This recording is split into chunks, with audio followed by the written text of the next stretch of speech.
السلام عليكم ورحمة الله وبركاته. إن الحمد لله نحمده ونستعينه ونستغفره ونعوذ بالله من شرور أنفسنا ومن سيئات أعمالنا. من يهده الله فلا مضل له ومن يضلل فلا هادي له.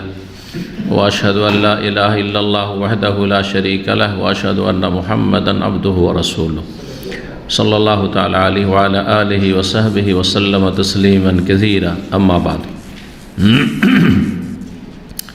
فقد قال المؤلف رحمه الله تعالى: وإذا أردت الاستقامة على الحق وطريق أهل السنة قبلك فاحذر الكلام وأصحاب الكلام والجدال والمراء والقياس والمناظرة في الدين، فإن استماعك منهم وإن لم تقبل منهم يقدح الشك في القلب وكفى به قبولا فتهلك. وما كانت زندقة قط ولا بدعة ولا هوى ولا ضلالة إلا من الكلام والجدال والمراء والقياس، وهي أبواب البدعة والشكوك والزندقة.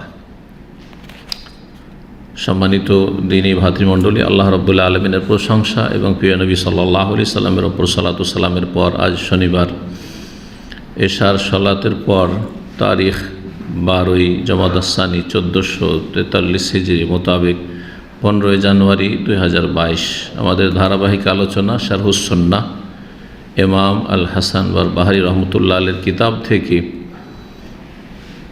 পর্ব নম্বর 44 আলোচনা করব, যাতে লেখক বিশেষভাবে আলোচনা করেছেন যে তোমরা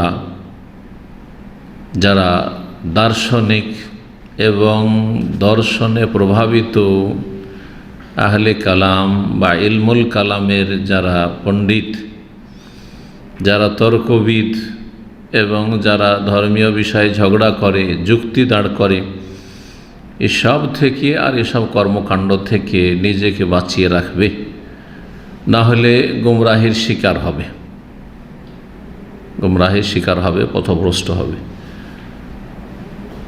আর তোমরা এর বিপরীত কোরআন সুন্নাহকে, দলিলকে আঁকড়ে ধরবে, কোরআন সুন্নাহর অনুসরণ করবে, ওহীর দলিলের অনুসরণ করবে, তাতেই শান্তিতে এবং নিশ্চিন্তে সঠিক দিনের ওপর আমল করতে পারবে। এই হচ্ছে আজকের মূল আলোচনা। আর তারপরে গোমরা ফিরকা, জাহমিয়া আর যারা আল্লাহর আসমা সিফাতগুলিকে অস্বীকার করেছে অথবা অবব্যাখ্যা করেছে, তাউইল করেছে, তাদের থেকে সতর্ক করেছেন। বলছেন, ওয়াইদা আরাদতাল ইস্তিকামাত আলাল হক ওয়া তারিক আহলি সুন্নাহ, তুমি যখন হকের ওপর প্রতিষ্ঠিত থাকতে ইচ্ছুক এবং আহলে সুন্নতের মতাদর্শে প্রতিষ্ঠিত থাকতে ইচ্ছুক, হক সত্যের ওপর অবিচল থাকতে তুমি ইচ্ছুক এবং আহলে সুন্নাতের আদর্শের ওপর প্রতিষ্ঠিত থাকতে চাও, যারা তোমার পূর্বে সুন্নতের অনুসারী ছিল, কাবলাক ফাহজারিল কালাম, তাহলে তুমি সতর্ক সাবধান ইলমুল কালাম থেকে।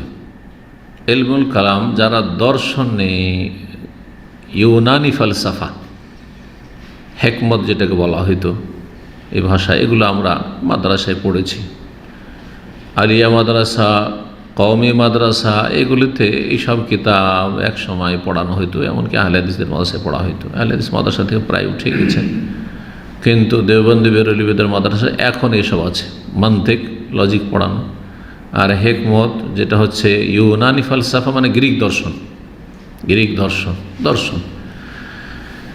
আর এই দর্শনে প্রভাবিত হয়ে তারা নিজেরা, যারা অন্যান্য গোমরা ফিরকা ছিল, প্রথমে তারা তাদের রদ করতে গেছে, তাদের খণ্ডন করতে গেছে, কিন্তু তারাই গুমরাহিতে নিমজ্জিত হয়েছে।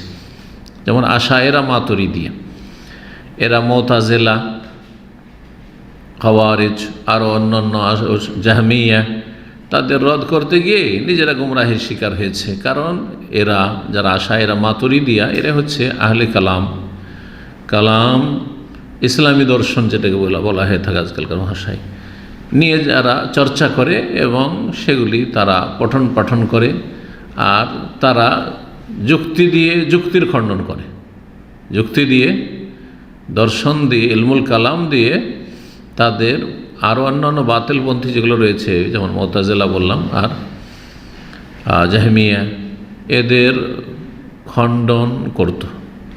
প্রথম দিকে খণ্ডন করতে করতে নিজেরা বিভিন্ন গোমরাহের শিকার হয়েছে।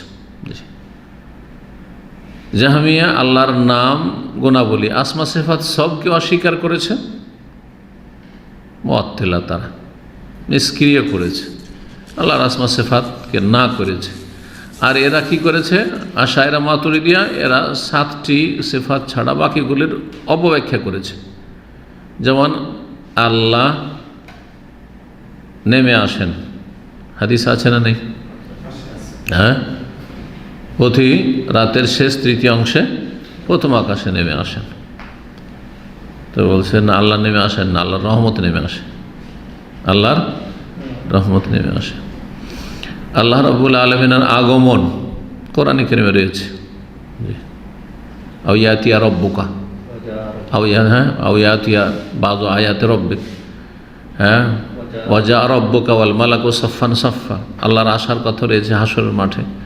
বলছেন না, আল্লাহর আশা না, আল্লাহর হুকুম আসবে, আল্লাহর আশা। তার মানে আল্লাহ যে আগের স্থানে ছিল সেখান থেকে স্থান পরিবর্তন হইল, ওই যে এগুলো মানা যাবে না, এগুলো তো সৃষ্টির গুণ, তাহলে সৃষ্টির সাথে তুলনা হয়ে গেল, তাহলে তো দেহবাদী হয়ে গেলেন আপনি। মানে আল্লাহ রাব্বুল আলামিনের পবিত্রতা প্রমাণ করতে গিয়ে নিজেরাই কী হয়েছে, অন্য আরেক গুমরাহিতে গিয়ে পড়েছে। জি, এই জন্য যুক্তি দিয়ে যুক্তিকে খণ্ডন করতে গিয়ে অধিকাংশ মানুষ গুমরাহের শিকার হয়। কিন্তু যুক্তিকে খণ্ডন যদি দলিলের মাধ্যমে করেন, আর দলিল হচ্ছে ওয়াহি, কোরআন এবং সহিহ সুন্নাহ, সহিহ হাদিস, এবং সেটাকে মূল বানিয়ে তার আলোকে যদি কিছু যুক্তি পেশ করেন, তাহলে গুমরাহির সম্ভাবনা নেই ইনশাআল্লাহ। তো বলছেন যে তুমি যদি হকের ওপর প্রতিষ্ঠিত থাকতে চাও, আহলে সুন্নাতের মতাদর্শে প্রতিষ্ঠিত থাকতে চাও, যারা তোমাদের পূর্বে চলে গেছে, ফাহাজারিল কালাম, তাহলে ইলমুল কালাম থেকে সতর্ক সাবধান, ওইসব চর্চা করিও না, পড়ালেখা করিও না। ও আসহাবাল কালাম, এবং ইলমে কালামের যারা পণ্ডিত তাদের থেকে সতর্ক সাবধান, তাদের সংসর্গ গ্রহণ করে, তাদের সাথে বসিও না, তাদের সাথে চলাফেরা করিও না, তাদের শিষ্যত্ব গ্রহণ করিও না, তাদের ছাত্র হইও না। অল জেদাল, এবং ঝগড়া থেকে, অল মেরা, তর্ক বিতর্ক থেকে, জি, অল কেয়াস, এবং যুক্তি পেশ করা থেকে, ধর্মীয় বিষয়ে ঝগড়া তর্কে জড়াইতে যেও না, কারণ তাতে শত্রুতা বৃদ্ধি পাবে। শত্রুতা ছাড়া কিছু হয়? যে কোনো তর্ক করতে গিয়ে, বাহাস করতে গিয়ে শত্রুতা ছাড়া কোনো লাভ হয় না, জি, আরও শত্রুতা বাড়ে। ওয়াল কেয়াস, এবং যুক্তি, এমন কেয়াস, এমন যুক্তি যেটি দলিলের বিপরীত। যদি দলিলের পক্ষে যুক্তি হয় আর দলিলের অপব্যাখ্যা না হয়, তাহলে তো ঠিক আছে। দলিলের পক্ষে যদি থাকে তো কেয়াস ইসলামে আছে। ইসলামের উৎস হচ্ছে 4টি, কিতাবুল্লাহ কোরআনে কারীম, এবং সুন্নাতে রাসূলুল্লাহ সাল্লাল্লাহু আলাইহি ওয়াসাল্লামের সুন্নাহ, সহিহ সুন্নাহ হাদিস, এবং উম্মতের এজমা, ইজমাউল উম্মাহ।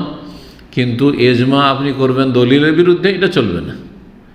হ্যাঁ, দলিলের নাই যে 4 মাযহাবের এক মাযহাব মানা ফরজ, আর অন্ধ মোকাল্লেদ যারা মযহাবের গোঁড়া, যারা হানাফি, শাফি, মালিকি ইত্যাদি যারা গোঁড়া মযহাবের অনুসারী, তারা বলে যে 4 মাযহাবের এক মাযহাব মানতে হবে, এর উপর এজমা হয়ে গেছে।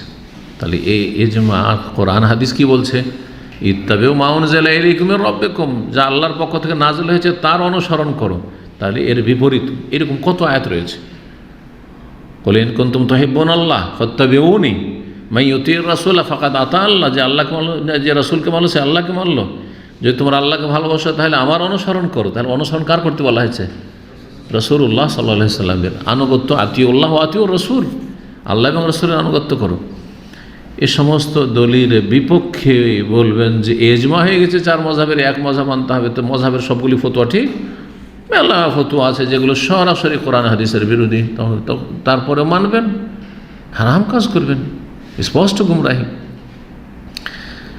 তো কেয়াস ইসলামে 4 নম্বর বলছিল, এজমার পরে 4 নম্বর হচ্ছে কেয়াস। কিন্তু কেয়াস কখন?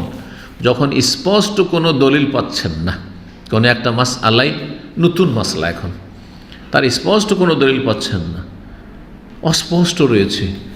অন্য একটি মাসলা এরই সদৃশ্য, এর মতোই ওই মাসলার দলিল আছে, তখন ওই দলিলটার ওপর এই বা ওই হুকুমটির ওপর এই হুকুমটিকে কিয়াস করা, এটা ইসলামে আছে।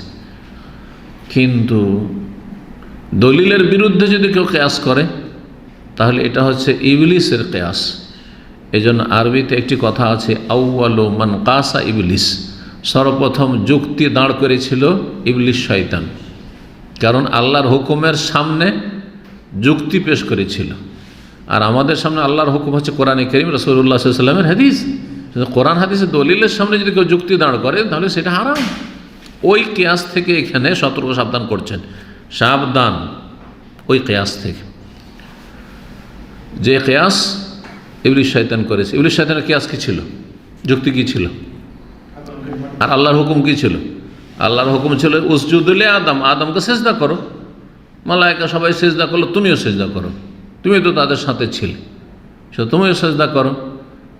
সমস্ত ফাসাজাদাল মালায়েকাতু কুল্লুহুম আজমাউন, সমস্ত মালায়েকা সেজদা করে দিলেন, ইল্লা ইবলিস, ইবলিস না আনা খায়রুম মিনহু। এই যে এটা হচ্ছে যুক্তি। আল্লাহর হুকুম উসজুদু লি আদম, এটা হচ্ছে দলিল, আর ওর যুক্তি হচ্ছে আনা খায়রুম মিনহু, আমি আদমের চাইতে শ্রেষ্ঠ। কারণ এই যুক্তি হচ্ছে খালাকতানি মিন নারি ওয়া খালাকতাহু মিন তিন, আমাকে আগুন থেকে আল্লাহ তুমি সৃষ্টি করেছো, আর ওকে মাটি দিয়ে সৃষ্টি করেছো। মাটির চাইতে আগুন বেশি শক্তিশালী, মাটির চাইতে আগুন বেশি শক্তিশালী। মাটিকে পুড়িয়ে ঝামা করে দেয়, ইট বানিয়ে দেয় কিসে? আগুনে। আগুন জ্বালালে ওপর দিকে যায় আর মাটি ছুঁড়লে নিচের দিকে আসে, কী করে ওকে সিজদা করতে পারি? তা হইতে পারে না তো। আল্লাহ কি করলেন? ফাইন্নাকা রাজিম, তুমি বিতাড়িত, যাও আল্লাহর রহমত থেকে তো বঞ্চিত, বিতাড়িত। ওয়াইন্না আলাইকা লানাতি ইলা ইয়াউমিদ্দিন, কিয়ামত পর্যন্ত তোমার উপর লানত অভিশাপ হতে থাকবে, যাও, কারণ তুমি দলিলের সামনে যুক্তি দাঁড় করেছো।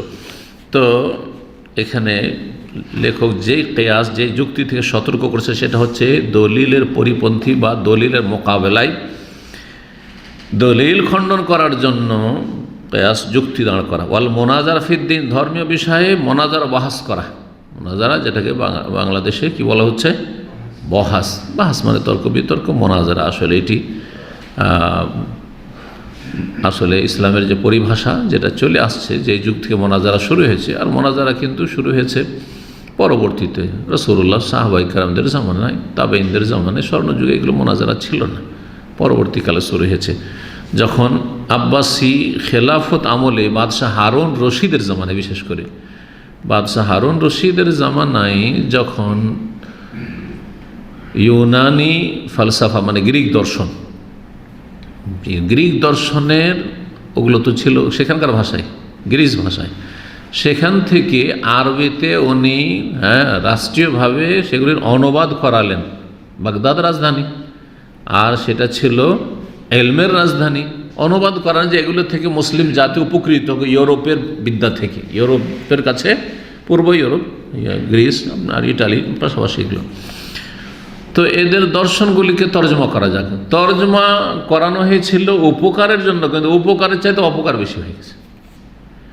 এই দর্শন অনুবাদ করে যখন আলেম ওলামারা কোরআন হাদিস পড়ার সাথে সাথে দর্শন পড়া শুরু করলো, আর যাদের কোরআন হাদিসের জ্ঞান ওইরকম ছিল না, তাওহীদ সুন্নতের জ্ঞানে অভাব ছিল, তারা গ্রিক দর্শনে প্রভাবিত হয়ে গুমরাহির শিকার হয়ে কেউ আশায়রা হলো, কেউ মাতুরিদি হয়ে গেল, কেউ মুতাজিলা হয়ে গেল, কেউ জবরিয়া কাদরিয়া হয়ে গেল, কেউ জাহমিয়া হয়ে গেল, বহু ফিরকা হয়ে গেল। জি, এগুলোতে প্রভাবিত হয়।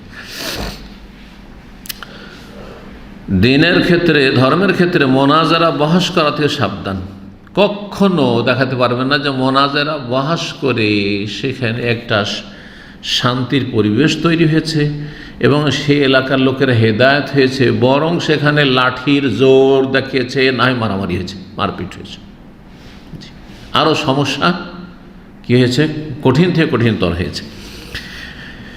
ফাইন্না ইস্তেমাআকা মিনহুম, এই সব গোমরাহদের কথা শোনা, কেউ যদি, যারা দার্শনিক তাদের কথা শুনতে যায়, যারা তর্কবিদ তাদের কথা শুনতে যায়, তাহলে কি হবে? ওয়াইল্লাম তাকবাল মিনহু, যদিও তাদের কথা গ্রহণ না করো, না না না আশারীদের কথা নেব না, মাতুরীদের কথা নেব না, সুফিদের কথা নেব না, আমি সুফিদের কাছে পীরদের সাথে উঠা বসা করি, কিন্তু পীরদের কথাবার্তা নেব না, সুফি ইজমের কথাবার্তা নেব না, আর আপনি পীরের কাছে উঠা বসা করছেন।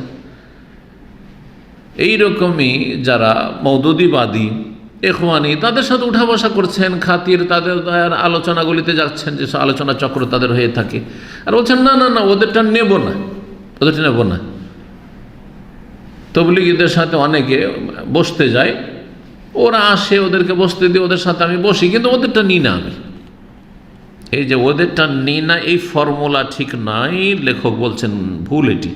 ফাইন্না ইস্তেমা আকামিনহুম, কারণ বেদাতপন্থী গুমরাহ পথভ্রষ্টদের কাছ থেকে তোমার শ্রবণ করা শোনা, ওয়াইল্লাম তাকবাল মিনহুম, যদিও তাদের কথাগুলি তুমি গ্রহণ না করো, কবুল না করো, কি করবে? তোমার ক্ষতি করবে। কি ক্ষতি? ইয়াকদাহু শাক্কা ফিল কলবে, তোমার অন্তরে সন্দেহ সৃষ্টি করবে, তোমার অন্তরে সংশয় তৈরি করবে।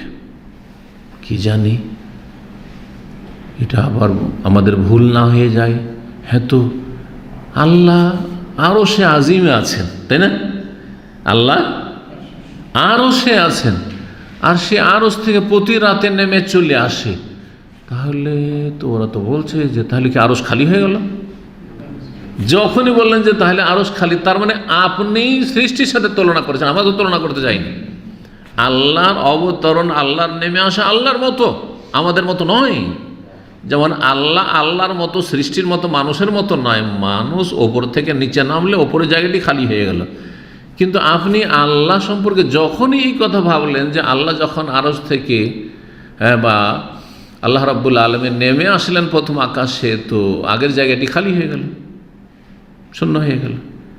তার মানে সৃষ্টির সাথে আপনি তুলনা করলেন, তো মুশাব্বিহ তো আপনি, হ্যাঁ মুশাব্বিহ তো আপনারা যারা তাওয়িল করছেন।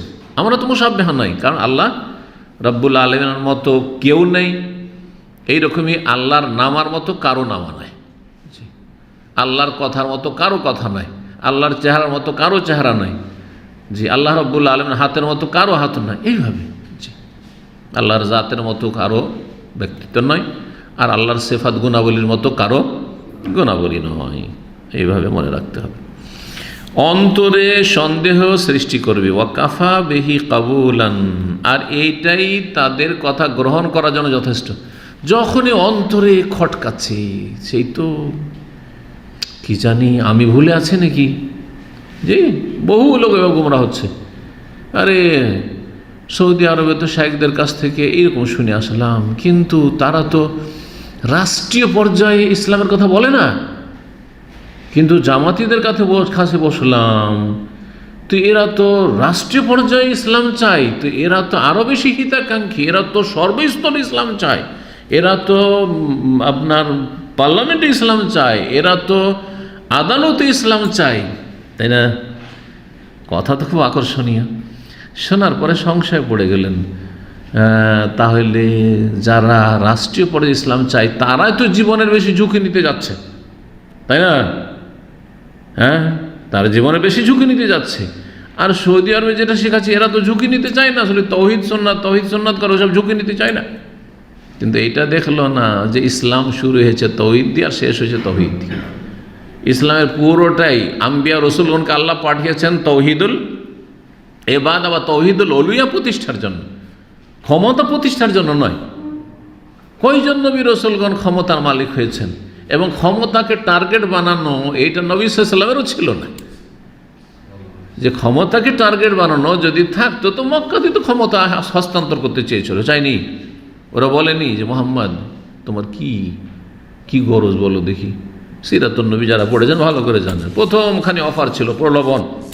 প্রথমে একটু হাসি উপহাস করে কোনোরকম করে থামিয়ে দেবো, দমিয়ে দেবো, কিন্তু হাসি উপহাস করে কাজ হলো না, তখন প্রলোভন দেওয়া হইল, দেখি টোপ দিলে কি হয়। হে মুহাম্মদ ইন কুনতা তুরিদু মুলকান মাল্লাকনাক, তুমি রাজত্ব চাও তো তোমাকে রাজা বানিয়ে দিচ্ছি, গোটা মক্কা নগরী তুমি রাজা, আর আমরা হচ্ছে প্রজা, কি চাও তুমি? এইসব বাদ দাও, আমাদের দেবদেবী যে মূর্তি এসবের বিরুদ্ধে বলিও না, এসব বিষয়ে বলিও না, তাওহীদ শিরিক এসব কিছু বলিও না, বাকি তুমি মক্কার রাজা। ওয়াইন কুনতা তরিদু মালান, আর তোমার এই নবী রসুল দাবি করে যে লা ইলাহা ইল্লাল্লাহ লা ইলাহা ইল্লাল্লাহ করছো, এর উদ্দেশ্য যদি তোমার ধন সম্পদ থাকে, যে তুমি গরিবের ছেলে, তুমি ইয়েতিম হয়ে মানুষ হয়েছো, তুমি অনেক বড় ধনাঢ্য ব্যক্তি হতে চাও, জামানা লেখা তো কালেকশন করে, হ্যাঁ, ধন দৌলতে তোমার বাড়িঘর ভর্তি করে দিচ্ছি, কি চাও তুমি? মানুষের এগুলোই তো টার্গেট থাকে। দুনিয়ার যাদের গরজ থাকে, টার্গেট কি থাকে? গাড়ি, বাড়ি, নারী, তিনটেই তো গরজ থাকে, তাই না? নেতৃত্ব, কেউ নেতৃত্ব লোভী। আজকাল যে রাজনৈতিক দলগুলি করছে, নেতৃত্ব লোভে ক্ষমতায় যাবে, তাই না? চেয়ারম্যান হবে, এমপি হবে, মিনিস্টার হবে, আর কিছু হবে। আর এই নেতৃত্বের মাধ্যমে টাকা ইনকাম করবে। কারণ রাজনীতি করলে বেহিসাব টাকা ইনকাম করা যায়। যে চাকরি বাকরি ব্যবসা করে অত সহজ না, ব্যবসাতে বড় রিস্ক আছে, ঝুঁকি আছে, কিন্তু রাজনীতি করে ঝুঁকি নেই। পার্টির সাথে আছি আর পার্টির লেভেলে উপরে উঠে যাচ্ছি, ঠিক না? তো যারা রাজনীতি করে, আজকালকার প্রচলিত রাজনীতি, তাদের দুটোই গরজ, কিন্তু ক্ষমতা দখল করাও গরজ, হ্যাঁ, যেটা খুব মজা লাগে, কুরসিতে বসতে খুব মজা লাগে, আর সেটা যদি ক্ষমতার কুরসি হয়, ক্ষমতার চেয়ার খুব স্বাদের, খুব মজার। জি, একটা স্বাদ আছে।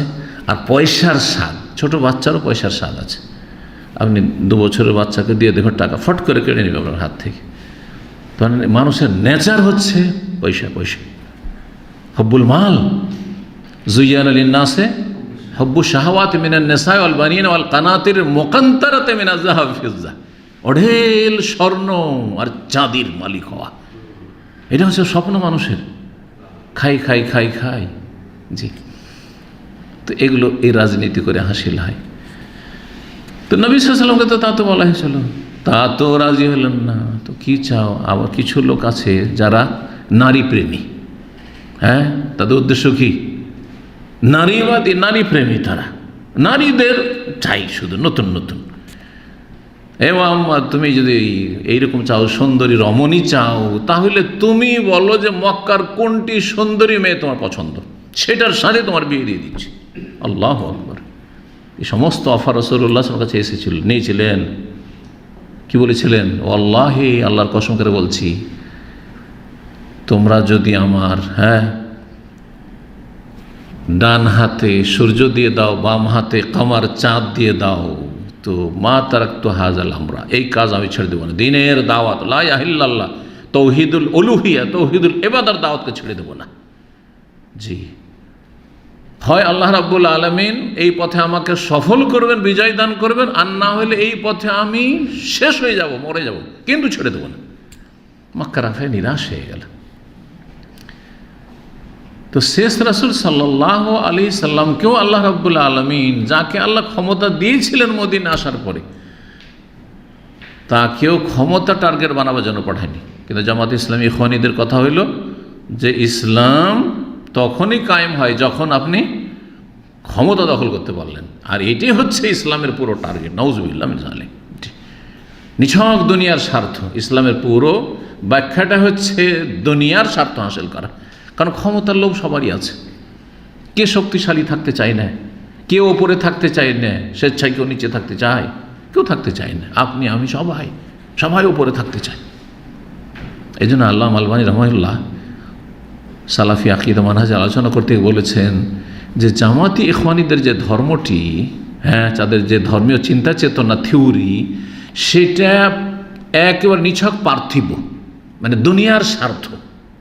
যে পুরো ইসলাম পালন করে টার্গেট হচ্ছে কি? গদি, ক্ষমতা। আর যারা সালাফি, তাদের যে টার্গেট পুরো ইসলাম পালন করে, সেটা হচ্ছে দুনিয়ায় আল্লাহর তৌহিদ ভিত্তিক ইবাদত বন্দেগী, যেই তৌহিদুল ইবাদার জন্য মানব জাতিকে আল্লাহ 2 ভাগে বিভক্ত করেছেন, মুমিন কাফের, মুওয়াহিদ মুশরিক। আর যেই তৌহিদুল ইবাদা প্রতিষ্ঠার জন্য, তার দাওয়াত দেওয়ার জন্য সমস্ত নবী রাসূলকে পাঠিয়েছেন, এটার প্রতিষ্ঠা করা, বাস্তবায়ন করা, তাহকিকুত তাওহীদ, আর এর মাধ্যমে জান্নাত লাভ করা। তাহলে সালাফিদের দুনিয়ার পার্থিব কোনো স্বার্থ নেই। কি স্বার্থ আছে? জান্নাত। যদি কোনো স্বার্থ থাকে সেটা হচ্ছে জান্নাত। আর সেটা কিসের মাধ্যমে হাসিল হইতে পারে? তাওহীদ প্রতিষ্ঠার মাধ্যমে। তৌহিদের বাস্তবায়নের মাধ্যমে, তাহকিক ও তৌহিদ। এই জন্য ইমাম মুহাম্মদ আব্দুল্লাহ রহমতুল্লাহ কিতাব তৌহিদে একটি অধ্যায় কায়েম করেছেন, বাবু মান হাক্কাকা তৌহিদ দাখালাল জান্নাতা বিলা হিসাবিন ওয়ালা আযাব। যে ব্যক্তি তৌহিদের বাস্তবায়ন করলো, তৌহিদের প্র্যাকটিক্যাল করতে পারলো, তৌহিদ মানে যেই তৌহিদ নিয়ে দ্বন্দ্ব হয়েছে, তৌহিদ রুবুবিয়ত নিয়ে দ্বন্দ্ব হয়নি, তৌহিদুল আসমা সিফাত নিয়ে দ্বন্দ্ব হয়নি।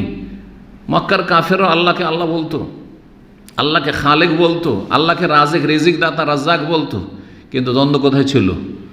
আল্লাহ একক মাবুদ না, এবাদত এসব দেবদেবীও পাবে, আল্লাহরও হবে। আজালাল আলিহাতা ইলাহান ওয়াহিদা, এতগুলি উপাস্য, এতগুলি মাবুদ, সবার ইবাদত করি, আর এই মুহাম্মদ একটা ইলাহ বলছে, বাকি সব বাতিল, এটা মেনে নেওয়া যায় না। ইন্না হাযালা শাইউন ওয়াজাব, এটা আশ্চর্যজনক কথা, মুহাম্মাদের কথা সাল্লাল্লাহু আলাইহি ওয়াসাল্লাম, এইটা মেনে নেওয়া যায় না। সূরা সাদ আল্লাহ রাব্বুল আলামিন তাদের কথা তুলে ধরেছেন। তো এই গুরুত্বপূর্ণ কথা মনে রাখবেন যে সালাফি, আমি জামাত ইসলামের আলোচনাগুলিতে এই পয়েন্টটা অবশ্য বলেছি, কিন্তু এখানে যেভাবে বললাম, জানি না ওইভাবে বলেছি না অন্যভাবে বলেছি, কিন্তু এই কথা বলেছি যে সালাফিদের টার্গেট নিছক আখিরাতমুখী। তৌহিদ প্রতিষ্ঠার মাধ্যমে একটা পয়সা পাবো না, একটা দুনিয়ার গরজ নেই, ক্ষমতার গরজ নাই, কিন্তু ক্ষমতা আল্লাহ নিয়ামত হিসাবে দিয়ে দেবেন। যখন তৌহিদ প্রতিষ্ঠা করবে তখন ক্ষমতা আল্লাহ রাব্বুল আলামিন নিয়ামত হিসাবে দেবেন। এই ওয়াদা করেছেন সূরা নূরে, লা ইস্তাখলিফান্নাহুম ফিল আরদ। জি, যেমন সৌদি আরব আল্লাহ দিয়েছেন, এ আলে সৌদকে দিয়েছেন। জি, সৌদি আরবের আরব গরিব মিসকিন বেদুইন ছিল, যারা তাদেরকে আল্লাহ নেতৃত্ব দিয়েছেন। যখন তৌহিদ এখানে প্রতিষ্ঠিত হয়েছে, শিরক একবার নিশ্চিহ্ন হয়েছে, বেদাত দূরীভূত হয়েছে, আর তৌহিদ ভিত্তিক দাওয়াত এখানে শেখুল ইসলাম আব্দুল্লাহ রহমতুল্লাহ আলীর হয়েছে, আর সেই দাওয়াতের সাথ দিয়েছেন আলে সৌদ ইমাম মুহাম্মদ বিন সৌদ রাহিমাহুমুল্লাহ জামিয়ান। তখন দেখেন আল্লাহ রাব্বুল আলামিন এখানে কত রহমত আর বরকত দিয়েছেন চারিদিক থেকে। নেই ফসলের জমি, নেই এমন কিছু বাহ্যিক, কিন্তু দেখেন ইয়াতি হারিজ কোহারাগাদা মিন কুল্লি মাকান, চারিদিক থেকে সারা বিশ্ব থেকে সমস্ত রকমের রিজিক আসতে আছে। সবচাইতে হাই কোয়ালিটির চাউল আসছে, হাই কোয়ালিটির ফলমূল আসছে, সারা পৃথিবীর ফলমূল এখানে আর খাদ্যদ্রব্য পাওয়া যাচ্ছে। কোত্থেকে আসলো? জি, আমার দেশে কোনো একটা জমি বেকার নেই, সবগুলিতে ফসল হয়, 2 ফসল 3 ফসল হয়, তারপরও মানুষ কেন খেতে পাচ্ছে না? কারণ তৌহিদ নেই, যে শিরকে ডুবে আছে যে। জি, এই জন্য যাই হোক, কথা লম্বা না করে আসল বিষয়ের দিকে যাই। সেটা হচ্ছে কি বলছেন যে তোমরা এইসব গুমরাহি থেকে বেঁচে থাকো। সেটা হচ্ছে ইলমুল কালাম, দর্শনের গুমরাহি, ঝগড়া তর্কের গুমরাহি, এবং কিয়াস যুক্তি পেশ করা, ধর্মীয় বিষয়ে তর্ক করা। কারণ এগুলি কথা শুনতে গেলে যদিও বলো যে আমি নেব না, তাদের নেব না, কিন্তু তাদের সাথে চলাফেরা করছি, উঠা বসা করছি, এতে তোমার অন্তরে সন্দেহ সৃষ্টি করবে, এবং সেটাই তোমার গ্রহণ করে নেওয়ার জন্য যথেষ্ট হয়ে যাবে। যেন তুমি গ্রহণ করে নিয়েছো, সন্দেহ তৈরি হয়ে যাওয়া মানেই তুমি গেলে ফাতাহলে কা, সুতরাং তুমি ধ্বংস হয়ে গেলে, তোমার সহি আকীদা ধ্বংস হয়ে গেল, তুমি বেদাতে লিপ্ত হয়ে গেলে, অথবা তুমি নাস্তিক হয়ে গেলে, অথবা তুমি খারিজি জঙ্গি হয়ে গেলে। জি, খারিজ জঙ্গিদের কি সংশয়? তো সংশয় কি সংশয় জানেন? বেশি পড়লেই ভোগ বিলাসী হয়ে যায়। এটা হচ্ছে খারিজের ফর্মুলা। মদিনা পড়ে সবগুলি ভোগ বিলাসী হয়ে যাচ্ছে, আয়েশ আরামের জীবন পাচ্ছে আরব দেশে গিয়ে, আর এই বেশি পড়ার নাম দিয়ে ভোগ বিলাসী হয়ে যাচ্ছে। আমরা ছেলে মেয়েদেরকে অত পড়তে দেবো না, 16 বছর 18 বছর হইলেই ওদেরকে জঙ্গিবাদ শিখিয়ে দাও, ওদেরকে ট্রেনিং করিয়ে দাও। নাউজুবিল্লাহ। জি, নবী সাল্লাল্লাহু ভবিষ্যৎবাণী করেছেন এটাই, যে তাদের এলেম কম হবে, এলেম কম হবে, কিন্তু খুব চমৎকার চমৎকার আকর্ষণীয় কথা বলবে যে আমরা রক্ত দিতে প্রস্তুত, জানমাল কোরবানি করতে প্রস্তুত। যে ওদের সাথে উঠা বসা করবে না, ওদের সাথে বসলেই সন্দেহ তৈরি হবে, সংশয় তৈরি হবে, তাতে ধ্বংস হয়ে যাবে। এটাই তোমার কবুল করে নাও। অমা কানাত জান্দা কাতুন কাত্তু ওয়ালা বেদাতুন ওয়ালা হাওয়া ওয়ালা দলালা, যে কোনো বেধর্মিতা, নাস্তিকতা, অথবা কোনো বেদাত, অথবা কোনো কুপ্রবৃত্তির অনুসরণ, কোনো গোমরাহি, এগুলি কোত্থেকে এসে থাকে?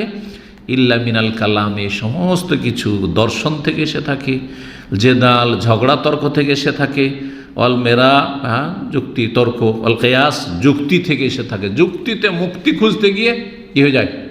গোমরা হয়ে যায়। যুক্তি কি যুক্তি?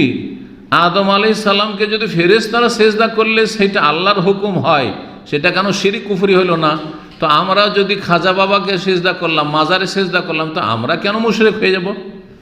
কথা বুঝতে পারছেন? কি যুক্তি! এই যুক্তিতে মুক্তি খুঁজতে গিয়ে মুশরিক হয়ে গেছে। ওয়াহি আবু আবুল বেদাতে, এগুলি হচ্ছে বেদাতের দরজা, এগুলি হচ্ছে বেদাতের দরজা। এসব বিভ্রান্তির শিকার হও। ও শুকুক, সন্দেহের দরজা। ও জান্দাকা, বিধর্মিতা, বেদিন হওয়ার দরজা, নাস্তিকতার দরজা। জি। ফাল্লাহ, আল্লাহ ফি নাফসিক, সুতরাং আল্লাহকে ভয় করো, আল্লাহকে ভয় করো নিজের ব্যাপারে, আগে নিজেকে রক্ষা করো। ওয়া আলাইকা বিল আসার, এবং তুমি দলিলকে আঁকড়ে ধরো। আসার মানে যা বর্ণিত হয়েছে আল্লাহ থেকে, কোরআনে কারীমের আয়াত, এবং রাসূলুল্লাহ সাল্লাল্লাহু আলাইহি ওয়াসাল্লাম থেকে যা বর্ণিত হয়েছে হাদিস। জি। আলাইকা বিল আসার ওয়া আসহাবিল আসার, আর যারা দলিলওয়ালা তাদের সাথে থাকো, যারা দিনের আকীদার আলোচনা করুক, ইবাদতের আলোচনা করুক, হালাল হারামের আলোচনা করুক, আখলাক চরিত্রের আলোচনা করুক, তারা দলিল ভিত্তিক আলোচনা করে, তাদের কথা শোনো, তাদের বই পড়ো, তাদের সাথে বসো, তাহলে গোমরা হবে না। ওয়া তাকলিদ, এবং অনুসরণ করবে। লেখক এই কিতাবে কয়েক জায়গায় ইত্তেবাকে তাকলিদ বলে আখ্যায়িত করেছেন, কারণ তাকলিদ আর ইত্তেবা একটি অপরটির ক্ষেত্রে তারা ব্যবহার করে থাকতো, বা ওই জামানায় ব্যবহার করত। তাকলিদ মানে হচ্ছে অন্ধভাবে অনুসরণ করা শাব্দিক অর্থ, আর ইত্তেবা মানে চোখ খুলে অনুসরণ করা, পার্থক্য একটু আছে। কিন্তু কখনো কখনো যদি আপনি নিশ্চিত হন যে এই কথাগুলি উনি বলছেন ঠিক, প্রত্যেকটা দলিল জানতে হবে না, সাধারণ জনগণকে, একজন আলেম সম্পর্কে, দায়ী সম্পর্কে জানছেন যে উনি দলিল ছাড়া কথা বলেন না, চেষ্টা করেন সবসময় দলিল ভিত্তিক কথা বলার, তাহলে আপনাকে প্রত্যেকটা দলিল জানতে হবে আমার কাছ থেকে অথবা আরও কারোর কাছ থেকে, এটা জরুরি নয়, কিন্তু আপনি একজন সাধারণ মানুষ হিসাবে। তো এইটাকে আরবি শব্দে তাকলিদ বলা যেতে পারে, কারণ প্রত্যেকটা দলিল আপনাদের জন্য আয়ত্ত করা সম্ভব না।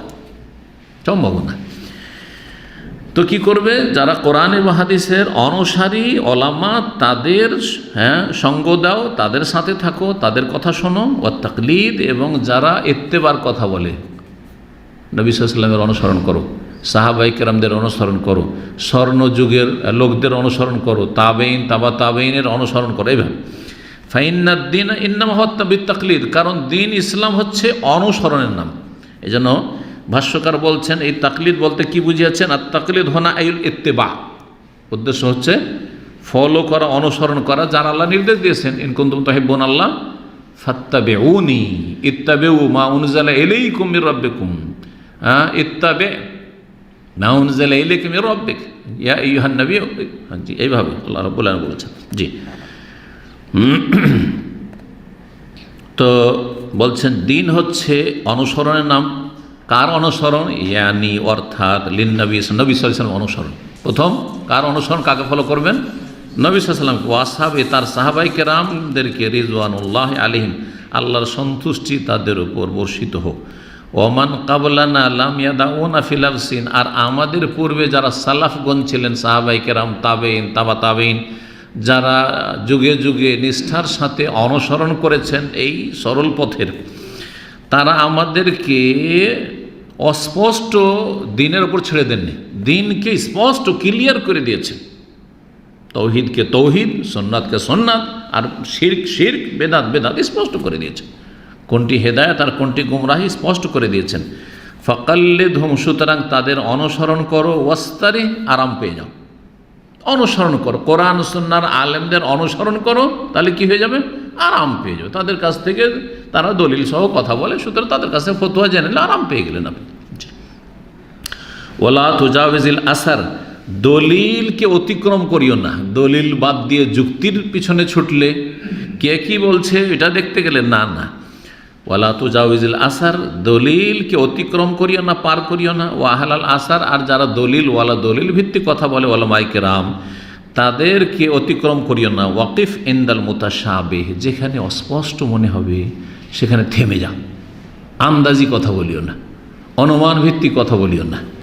যেমন আলিফ লাম মিম, আলিফ লাম রা, ঠিক আছে, তহা, ইয়াসিন, অনেকে অনুমান ভিত্তিক তফসির করেছে। তাহা নবীর নাম, ইয়াসিন নবীর নাম, ঠিক আছে। আলিফ বলতে এগুলো হচ্ছে শর্ট ফর্ম আল্লাহ, লাম জিব্রাইল থেকে, আর মিম মোহাম্মদ থেকে। এগুলো হচ্ছে আন্দাজি কি করা, হ্যাঁ, ঢিল ছোড়া। আমরা যখন আম পেড়েছি আমের গাছে, আমের দেশের লোক তো, তখন কী করতাম, ঢেল মারতাম, ঢেল মারতাম, 2-4-5টা মারলাম, মিস গেল, একটা পড়ে গেল, কথা বোঝা গেছে। তো এইরকম এই ঢিল ছোড়া তফসির, এই ঢিল ছোড়া তফসিরের পিছনে ছুটিও না, মোতাসাহাবে, এগুলো মোতাসাহাবে, নবী সাল্লাল্লাহু আলাইহি ওয়াসাল্লাম এগুলো তফসির বাতাননি। সুতরাং এগুলোর পিছনে পড়িও না, যেগুলোর মানে কি নিজের খেয়াল খুশি বলিও না। জি, যেখানে অস্পষ্ট, এইরকমই মোতাসাহাবে হচ্ছে সিফাতের ধরন, আল্লাহর গুণগুলির ধরন। যেমন ইয়াদুন মানে কি, ইয়াদুল্লাহ, আল্লাহর হাত আছে, আল্লাহর হাত আছে। ইয়াদুন মানে হাত হয়, কিন্তু হাত কেমন এটা হচ্ছে মুতাশাবিহ, মুহকাম নয়, জানি না। তখন কি বলতে হবে, আল্লাহর হাত কেমন, কাইফু মজহুল, এর ধরন অজানা, আমরা জানি না। জি, তো আল্লাহর সিফাতের অর্থগুলি মালুম, জানা আছে, আর এগুলি হচ্ছে মুহকাম, অর্থগুলি হচ্ছে ওজন মানে চেহারা, আল্লাহর চেহারা আছে, ঠিক আছে, আল্লাহর পা আছে, আল্লাহর চোখের কথা, ওয়ালে তুসনা আলা আইনি, তো আইনুন মানে চোখ হয়, তো অর্থটা জানা আছে, কিন্তু চোখ কেমন এটা মুহকাম নয়, এটা হচ্ছে মুতাশাবিহ, মুতাশাবিহ। সুতরাং মুতাশাবিহের পিছনে ছুটিও না। তাই বলছে ওয়াকিফ ইনদাল মুতাশাবিহ, যেখানে অস্পষ্ট মুতাশাবিহ সেখানে থেমে যাও। ওয়ালা তাকিস শাইআন, কোনো ক্ষেত্রে যুক্তি দাঁড় করবে না, কোনো কিছুকে কিয়াস করিয়ে না, যুক্তি পেশ করিয়ে না। ওয়ালা তাতলু মিন ইনদিকা হিলাতান তারুদ্দু বিহা আলা আহলিল বিদআহ, এবং তোমার নিজের পক্ষ থেকে কোনো এমন রাস্তা খুঁজিও না যার মাধ্যমে তুমি বেদাতির খণ্ডন করতে যাইবে। বেদাতির খণ্ডন করবে, দলিল দিয়ে করো, দলিল দিয়ে তাদের কথাকে কাটার চেষ্টা করো। দলিলের সামনে টিকবে না বেদাতিদের কথা, কিন্তু দলিল বাদ দিয়ে যদি বেদাতির যুক্তিকে নিজের যুক্তি দিয়ে যদি খণ্ডন করতে যান, তো কখনো কোনো হেরে যাবেন। এই জন্য আজকাল টকশোতে যারা নাস্তিকদের সাথে তর্ক করতে যাচ্ছে অথবা বেদাতিদের সাথে তর্ক করতে যাচ্ছে, আর কোরআন হাদিসের গভীর জ্ঞান রাখে না, বা হঠাৎ করে একটা কি কোনো বিষয়ের জবাব দিতে হবে, সেই হাজির জবাব নয়, এরকম যোগ্যতা নেই, আর তর্ক সবাই চলে গেল, অনেক সময় নিজে হেরে চলে আসলো। অথচ সহি আকিদার লোক ছিল, কোরআন সুন্নাহ অনুসারী, তার মানে কি ইসলাম হেরে গেল? সে ব্যক্তি হারলো, তাতে ইসলাম হেরে গেল বা আহলে সুন্নাত ওয়াল জামাত হেরে গেল? না না, মোটেই না। তার দোষ কেন গেল? সে কেন নাস্তিকদের সাথে তর্ক করতে গেল? কেন ইসলামের দুশ্মনদের সাথে তর্ক করতে গেল? কেন সে বিদআতপন্থীদের, সুফিদের সাথে, পীরদের সাথে তর্ক করতে গেল? কেন মজহাবের অন্ধ গোড়াদের সাথে তর্ক করতে গেল? মজহাবের গোড়াদের সাথে তর্ক করতে গিয়ে ঠিকভাবে জবাব দিতে পারলো না। দুর্বলতা তার। এর মানে এই নয় যে কোরআন সুন্নাহর অনুসরণটা তাহলে বাতিল, মজহাব মানাটা ঠিক, এটা নয়, এটা প্রমাণ করে না। জি, তো ওই কথাই বলছেন যে তুমি নিজের পক্ষ থেকে কোনো হিলা রাস্তা খুঁজিও না যার মাধ্যমে কি করবে, তুমি বেদাতিদের খণ্ডন করবে, বরং বেদাতির খণ্ডন করবে কি দিয়ে? ওহী দিয়ে, দলিল দিয়ে করো। ফাইন্নাকা উমিরতা বিসসুকুতি আনহুম, তোমাকে বেদাতিদের সম্পর্কে নীরব থাকা নির্দেশ দেওয়া হয়েছে। হ্যাঁ, বেদাতিদের যেখানে সংশয়, আর সেই সংশয়ের তুমি সম্যক জবাব দিতে সক্ষম না, খামাখাতে তাদের সাথে এসব তর্কে জড়াইতে যেও না, আর এসব টকশোতে যেও না। ওয়ালা তুমাক্কিনহুম মিন নাফসিক, এবং তোমার ওপর তাদেরকে শক্তিশালী করে দিও না। এমন না যে গেলে তর্ক সভাতে গিয়ে আর সেখানে গিয়ে লাজবাব হয়ে গেলে আর জবাব দিতে পারছো না, জবাব দিতে পারছো না, হিমশিম খাচ্ছ, দোষ তোমার, কেন গেলে ওগুলো করতে? আমা আলেম তা, এটাও একটা তরিকা। বেদাতিরাকে এড়িয়ে চলো। আল্লাহ কোরআন বলছে ওয়ারিদ আনিল জাহিলিন, ওয়ারিদ আনিল জাহিলিন, এরা মূর্খ, এদের কোরআন সুন্নাহর জ্ঞান নাই, দলিলের জ্ঞান নাই, তাওহীদ সুন্নাতের জ্ঞান নাই, শিরক বিদআতের ধর্ম পালন করে। সুতরাং ওয়ারিদ আনিল জাহিলিন, এসব মূর্খদেরকে এড়িয়ে চলো, তাদের থেকে মুখ ফিরিয়ে নাও। এটাই সালাফদের চরিত্র। এই জন্য ইমাম মুহাম্মদ বিন সিরিন রহমতুল্লাহর প্রখ্যাত তাবেঈ, তার সম্পর্কে বলছেন আমা আলেম তা, তুমি জানো না যে ইমাম মুহাম্মদ বিন সিরিন ফি ফজলিহি, অন্য কপিতে রয়েছে, অন্য নসখাতে মা ফজলিহি, তার এত ফজিলত, এত মহত্ব এবং এত বড় ইমাম হওয়া সত্ত্বেও লাম ইউজিব রাজুলা মিন আহলিল বিদআহ, এক বেদাতির কোনো কথার উত্তর দেননি, প্রতি উত্তর করেননি। এক বেদাতি কোনো এতরাজ করেছিল, সেই এতরাজের প্রশ্ন করেছিল, সংশয় তুলেছিল, উত্তর দেননি তিনি। ফি মাসআলাতিন ওয়াহিদা, একটি মাসআলাই, একটি মাসআলাতে কথা বলেন, তার সাথে একটা শুধু মাসআলা ছিল, এমন নয় যে মেলা কিছু। ওয়ালা সামিআ মিনহু আয়া মিন কিতাবিল্লাহ, ওই বেদাতির একটি কোরআনের আয়াতও শোনেননি, শুনবই না তোমার কাছে। ফাকিল লাহু, তার কোনো কথাও শুনলেন না, তার এই বাতিল মতবাদের খণ্ডনও করলেন না, কোনো জবাব দিলেন না। কেন? সে বেদাতি ছিল সেই জন্য। তখন তাকে জিজ্ঞাসা করলো তার ছাত্ররা যে ওস্তাদ আপনি কেন জবাব দিলেন না এই বেদাতির? ফাকালা, তিনি বললেন আখাফু আই ইউহার রেফাহা ফায়াকাউ ফি কলবি শাই, আমাকে আশঙ্কা হইল যে সে কোরআনের বিকৃতি ঘটাইতে পারে, অপব্যাখ্যা করতে পারে। তাহরিফ বিল মানা, শব্দের তাহরিফ রদবদল করতে পারবে না, কিন্তু অপব্যাখ্যা যেটা তাহরিফ বিল মানা, অর্থের অপব্যাখ্যা করতে পারে, ভুল ব্যাখ্যা করতে পারে, এমন যুক্তি পেশ করে দিল যেটা ফায়াকাউ ফি কলবি শাই, তার কারণে আমার অন্তরে হইতে পারে কোনো রকমের একটা কিছু ওয়াসওয়াসা, কুমন্ত্রণা তৈরি হইতে পারে যে কি জানি, সেই তো ওকে সুযোগই দেব না, ওকে সুযোগই দেব না। নাস্তিকের সাথে আপনি পারবেন না, আর আপনি নাস্তিকের সাথে টকশো করতে চলে গেছেন। কেন গেলেন আপনি? এইসব তর্ক থেকে বেঁচে থাকেন, কারণ আপনি জানছেন যে নাস্তিকতা এটা সৃষ্টির, শুধু মানুষের নয়, সমস্ত সৃষ্টিকুলের প্রকৃতি বিরোধী, নেচার বিরোধী, অনুভূতি বিরোধী, অনুভূতি বিরোধী। যদি এই পানিটা গরম হয়ে থাকে, দেখছেন যে গরম, অটোমেটিকলি আমি বুঝে গেছি যে এটা কেউ গরম করেছে, এমনিতে গরম হয়ে গেছে, বুঝে প্রাকৃতিকভাবে গরম হয়েছে, কেউ বলবে নাকি? হয় সূর্যের তাপে গরম হয়েছে, না হয় আগুনে গরম হয়েছে, ঠিক কিনা? প্রচণ্ড ঠান্ডা, কনকনে ঠান্ডা, নিশ্চয়ই সেটা ফ্রিজে কেউ রেখেছে আর তারপরে সে ঠান্ডা হয়েছে, ঠিক না? অত প্রচণ্ড শীতের সময় পশ্চিমা দেশে যেখানে -40-50 চলছে, সেই জন্য এরকম ঠান্ডা হয়ে গেছে, তাই না? এমনিতে হয়ে গেছে। তাহলে প্রত্যেকটার কারণ আছে, প্রত্যেকটা কারণ। এখানে টেবিলটা কেউ যদি প্রাকৃতিকভাবে এখানে এসে স্থির হয়ে গেছে, বিশ্বাস করবে কেউ? তাহলে প্রাকৃতিকভাবে আমরা জন্মেছি, প্রাকৃতিকভাবে মরছি, প্রাকৃতিক মৃত্যু। আমাদেরকে কেউ মারনেওয়ালা নেই, আমাদের হায়াত দেনেওয়ালা নেই, আমাদের কোনো সৃষ্টিকর্তা নেই, আমাদের বানানেওয়ালা নেই। এসব প্রকৃতি বিরোধী নয়? প্রকৃতি বিরোধী। তারপরে এই যে কথাটি রয়েছে ইমাম ইবনে সিরিন রাহমাতুল্লাহ আলাইহি, এই কথাটি রয়েছে মুসনাদে দারমিতে, সুনানে দারমি যেটা, তাতে রয়েছে 397 নম্বর সেই আসার, এবং এমাল আল কাইর ওসুল এতেকাদ আহলে সুন্নাতে রয়েছে 242 নম্বর পয়েন্ট, তাতে আলোচনা করেছেন। এছাড়া অন্য অন্য কিন্তু আলেবান আল কুবরাতেও রয়েছে, সিয়ার আলামিন নবালা হিলিয়াতিল আউলিয়াতেও রয়েছে। তারপরে বলছে ওয়াইজা সামিয়া তারা জলে ইয়াকুল, কোনো ব্যক্তিকে যদি বলতে শোনো ইন্নানা নাহনু নুআজ্জিমুল্লাহ, আমরা আল্লাহর তাজিম করে থাকি, আল্লাহর কি করি আমরা? তাজিম করে থাকি। আল্লাহ রাব্বুল আলামিনের আজমত, আল্লাহ রাব্বুল আলামিনের বড়ত্ব, আল্লাহ রাব্বুল মহত্ব অনেক বেশি, অনেক সীমাহীন। সুতরাং তাজিমে যাতে ঘাটতি না হয়, এটা আমরা সবসময় খেয়াল রাখি। কথাটা তো খুব চমৎকার। আমরা আল্লাহর তাজিম করি না? আরে রুকুতে সুবহানা রব্বিয়াল আজিম পড়া এমন ফরজ রুকুন যে কেউ যদি না পড়ে ভুলেও যে তাও সালাত হবে না। কথা বোঝা গেছে না? সুবহানা রব্বিয়াল আলা, সাব্বিহিসমা রাব্বিকাল আলা, আল্লাহ সুউচ্চ সুমহান বলছি না, ফরজ। জি হ্যাঁ, কিন্তু এ কথা বলার যদি অসৎ উদ্দেশ্য থাকে তো কিছু বিদআতপন্থী যারা গোমরাহ হয়েছে যুগে যুগে, জাহমিয়া, মুতাজিলা, আশায়েরা, তারা এইভাবে গোমরাহ হয়েছে। কি বলেছে?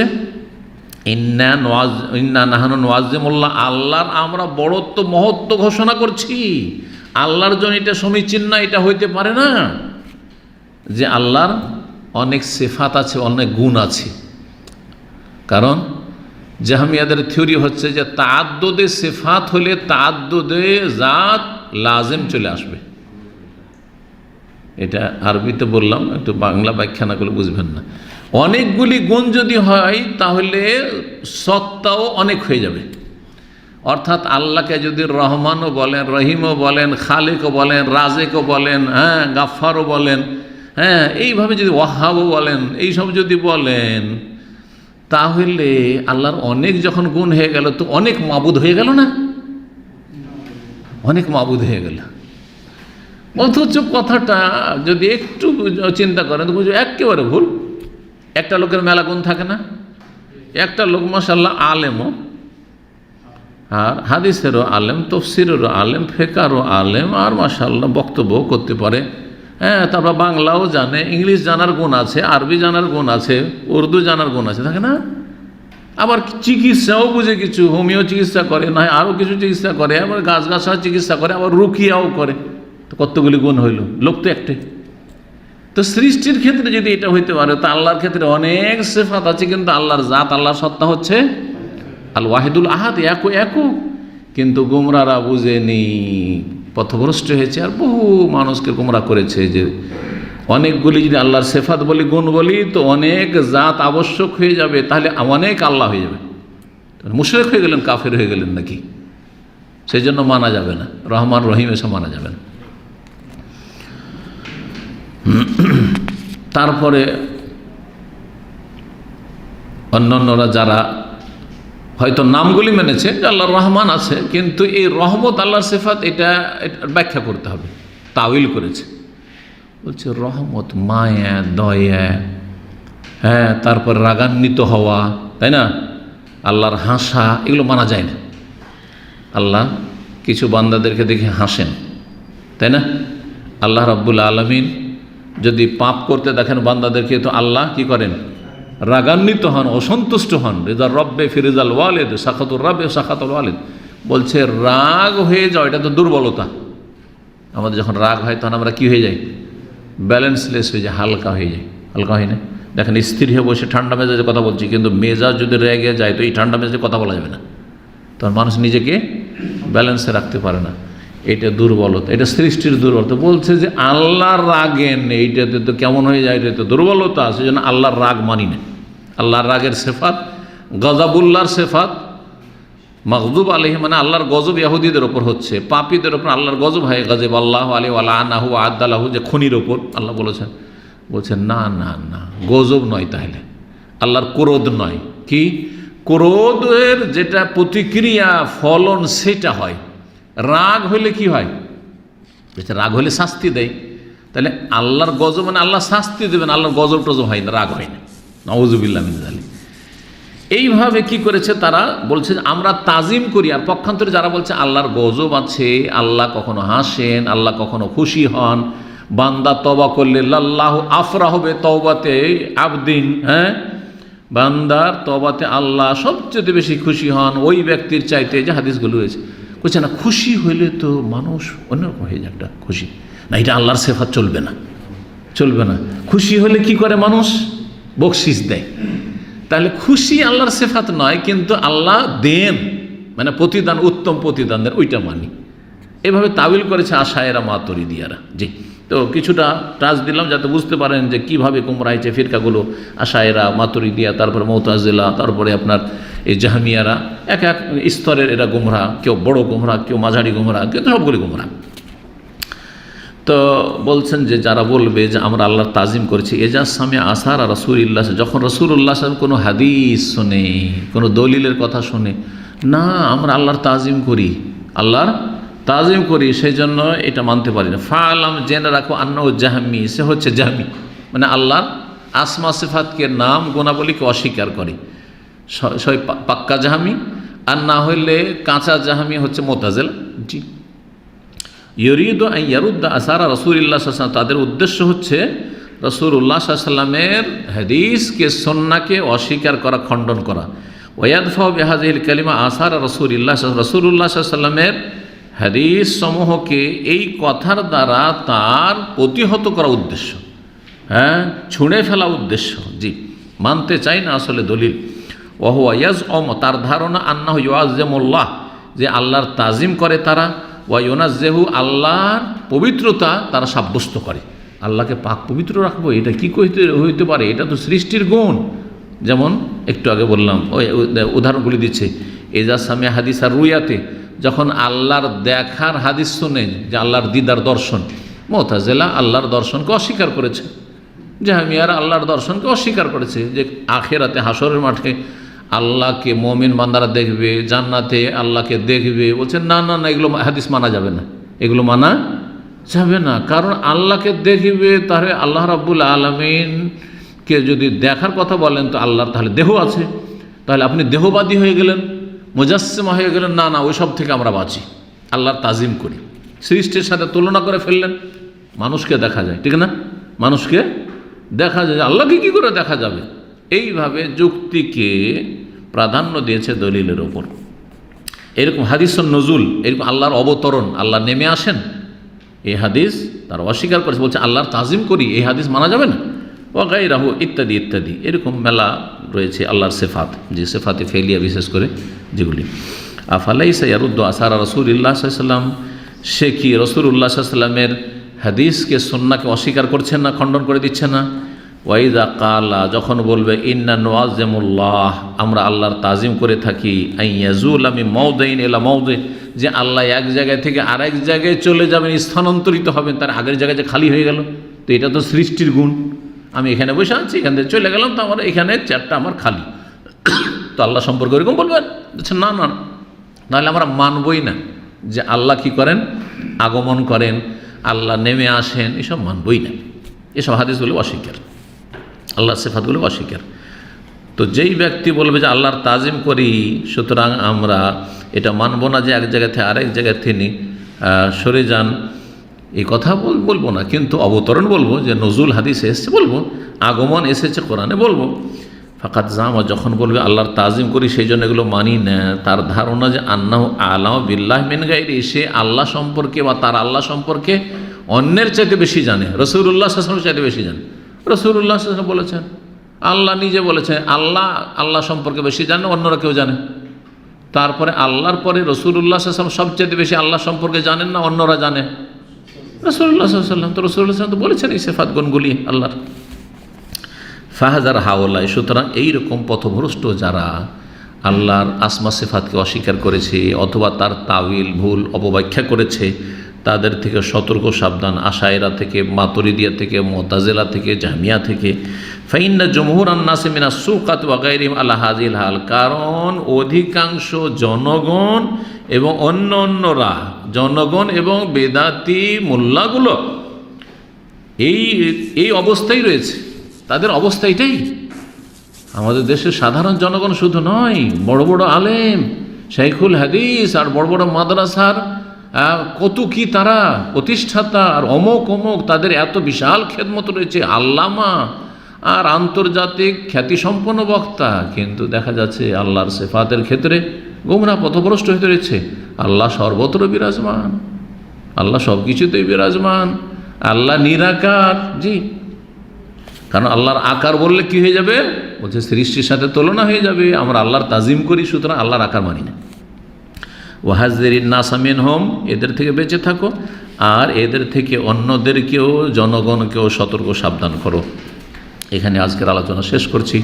আল্লাহ রাব্বুল আলামিন যেন আমাদেরকে হেদায়েতের উপর প্রতিষ্ঠিত রাখেন এবং সমস্ত রকমের আকীদা, আমল, ইবাদত, বন্দেগীর যাবতীয় ক্ষেত্রে যে গুমরাহি রয়েছে, বহুমুখী সমস্ত গুমরাহি থেকে, জিনের অনিষ্ট থেকে, মানুষের অনিষ্ট থেকে আল্লাহ রাব্বুল আলামিন আমাদের হেফাজত করেন। ওয়া সাল্লাল্লাহু আলা নবিয়িনা মুহাম্মদ ওয়া আলা আলিহি ওয়া সাহবিহি আজমাইন।